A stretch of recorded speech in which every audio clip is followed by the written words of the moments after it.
देश में लोकसभा चुनाव को अब ज्यादा समय नहीं बचा है। ऐसे में अलग अलग पार्टियों के नेता अपने लिए एक बेहतर भविष्य तलाशने में जुटे हैं।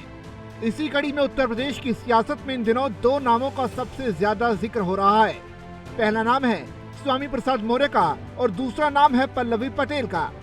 दोनों के बीच एक चीज कॉमन है कि दोनों फिलहाल समाजवादी पार्टी और अखिलेश यादव से नाराज बताए जा रहे हैं। जाहिर है दोनों नाराज हैं तो अपने लिए दूसरा ठिकाना भी ढूंढने में लगे हैं। इसी बीच खबर यह है कि स्वामी प्रसाद मौर्य और पल्लवी पटेल कांग्रेस की भारत जोड़ो न्याय यात्रा में शामिल होंगे।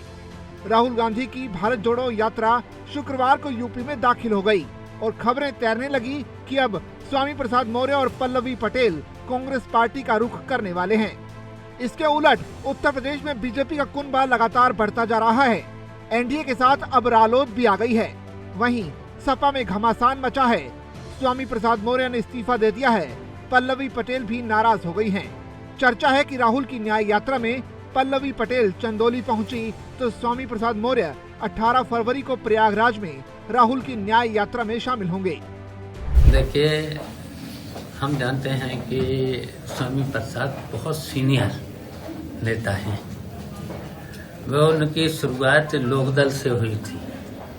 लोकदल में उन्होंने बहुत दिन काम किया, फिर उसके बाद दूसरी पार्टियों में गए हैं, मंत्री भी रहे हैं, विपक्ष के नेता भी रहे, मंत्री भी रहे। और देखिए, जो भी बातें हैं हम लोग बैठ के कल लेंगे। जो भी बातें होगी राष्ट्रीय नेता अध्यक्ष जी से बात हो जाएगी। और देखिए, वो सेकुलर भी हैं, समाजवादी पार्टी के साथ हैं और रहेंगे। तो कल कांग्रेस के काशी में जो उनकी यात्रा पहुंची उसमें भी शामिल होने जा रहे हैं स्वामी प्रसाद मौर्य। देखिए, हमारे राष्ट्रीय अध्यक्ष जी ने कहा कि हम अमेठी रायबरेली में उस यात्रा में साथ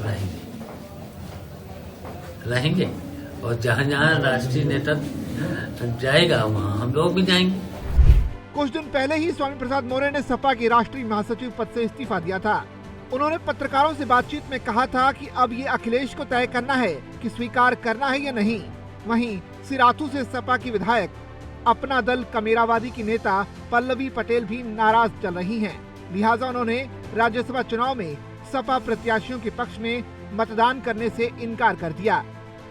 लोकसभा चुनाव 2024 से ठीक पहले स्वामी प्रसाद मौर्य और पल्लवी पटेल अगर सपा छोड़कर कांग्रेस में जाते हैं तो कांग्रेस को कितना फायदा होगा ये तो पुख्ता तौर पर नहीं कहा जा सकता, लेकिन समाजवादी पार्टी को इसका नुकसान जरूर उठाना पड़ सकता है।